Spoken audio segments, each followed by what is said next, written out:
In the last lecture, we have seen pulse amplitude modulation and demodulation process along with its advantages as well as disadvantages. The main disadvantage in pulse amplitude modulation is the PAM is less immune to noise and the transmitter power has to change depending upon the pulse amplitude. Let us see those problems can be solved by pulse width modulation or not.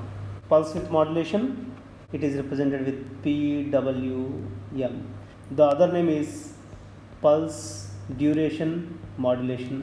We already seen how to draw the graph for pulse width modulation for a given message signal. Now let us see the generation of PWM signal. Generation of pulse width modulated wave. This is the block diagram for generating a pulse width modulated wave. Our message signal is x of t that we are applying here, and this is IC741 which is working as a comparator in this case, and I am going to generate a sawtooth waveform to inverting terminal of IC741. Since it is a comparator, let us see how it works. If x of t is greater than or equal to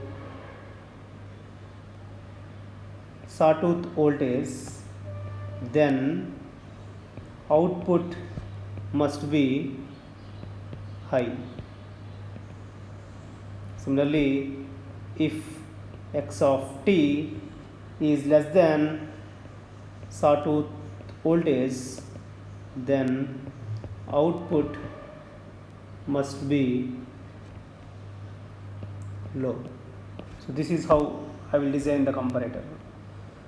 Let us see what happens if I apply our modulating signal as well as sawtooth signal to this comparator. I will apply a message signal x of t.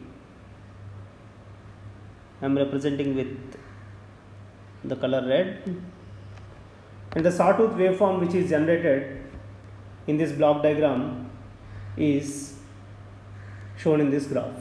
X of t is less than sawtooth waveform here. At this point,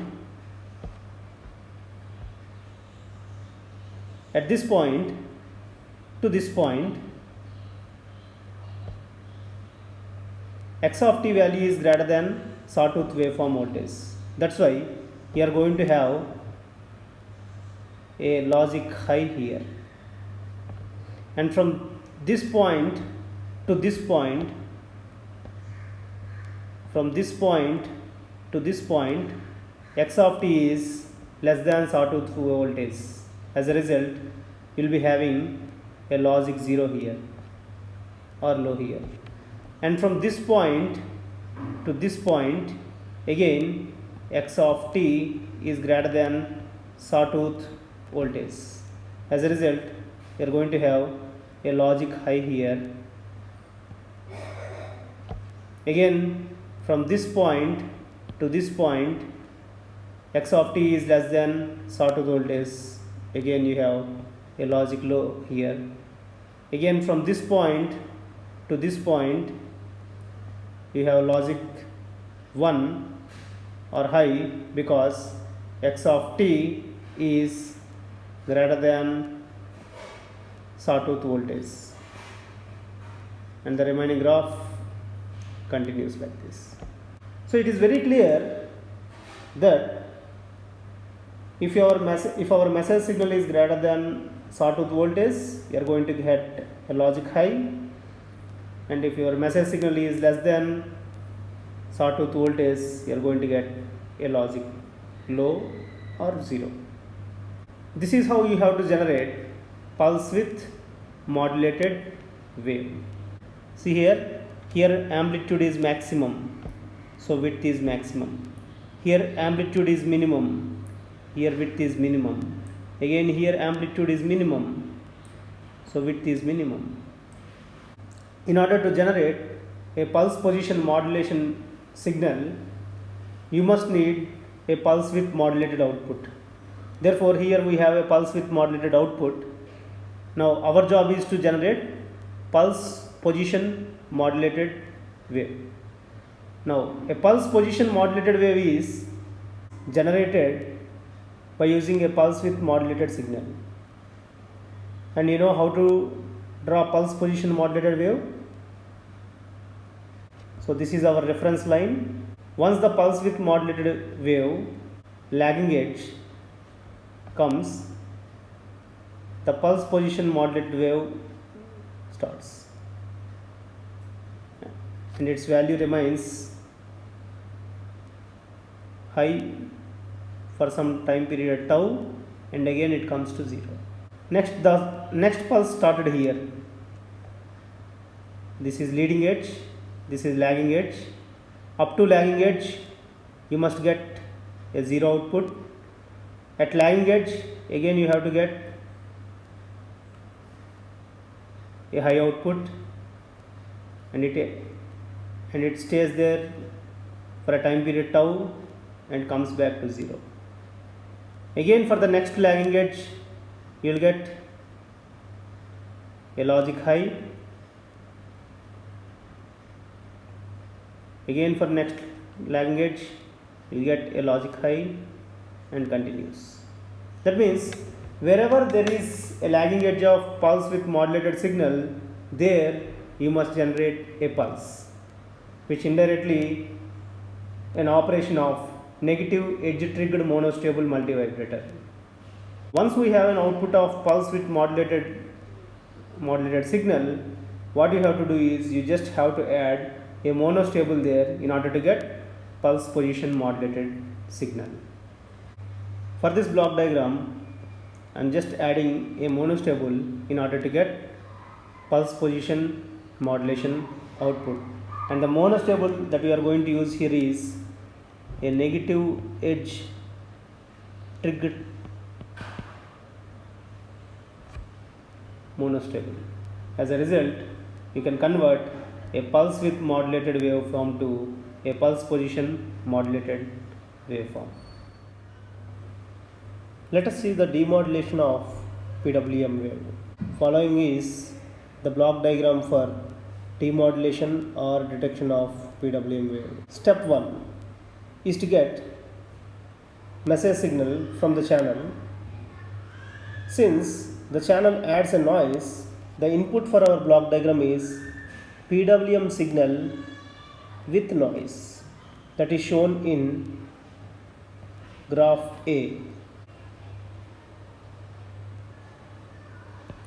PWM signal with noise, and you can clearly see the noise which is available in this graph.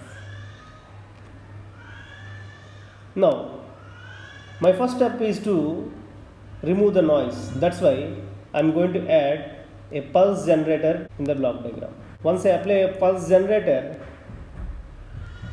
the pulse generator generates a signal which is free from noise that you can see in graph B, and we call this waveform as regenerated PWM signal. The output of this pulse generator is now given to ramp and pedestal generator. Now, the working of ramp and pedestal generator is whenever there is a pulse, it generates a ramp signal.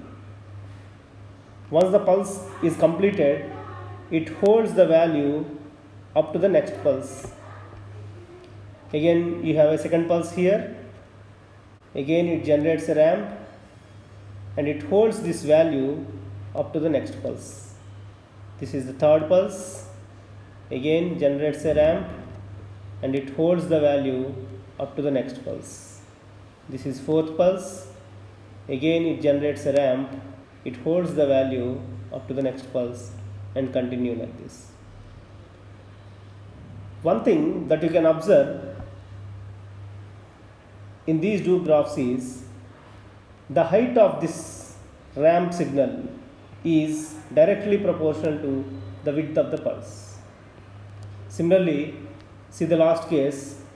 Here the pulse width is very less. As a result, the height of this ramp is less.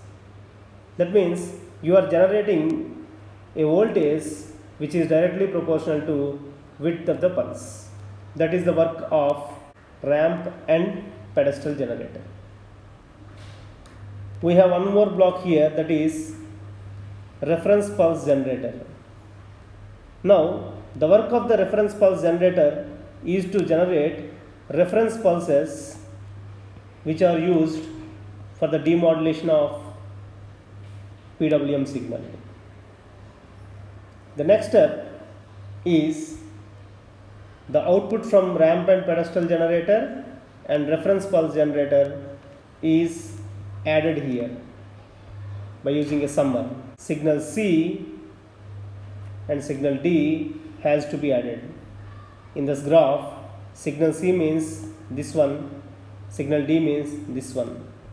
Now adding signal C and D will gives you E, therefore E equal to C plus D, and it is a combination of a ramp voltage and a pulse. Again a ramp voltage and a pulse. This output, that is E, now given to a clipper. Now we will design the reference voltage of clipper in such a way that all the pulses has to come to the output. That means if this dotted line, if I choose as V reference voltage, what happens? All the voltages below this reference voltage will be clipped, and in the output you will see only these pulses. And you can see clearly these pulses looks like a PAM signal. Now this PAM signal is the output of the clipper, and this PAM signal is given to a low pass filter in which internally we have a holding circuit. Now holding circuit plus low pass filter will gives you detected output, which is nothing but your message signal. And you know how to demodulate a PAM signal. A PAM signal is demodulated using two blocks. First block is a holding circuit, second block is a low pass filter. So this is the process of demodulation of PWM wave. Let us see the advantages of PWM.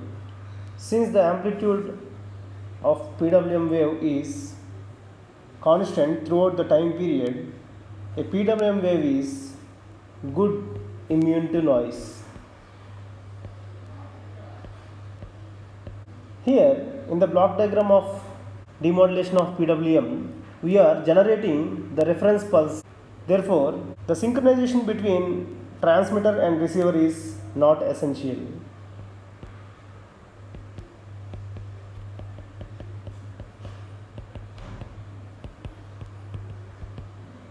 One more advantage in PWM wave is, even though the noise level is very high, you can reconstruct the PWM signal from the contaminated PWM signal, which is not possible in PAM.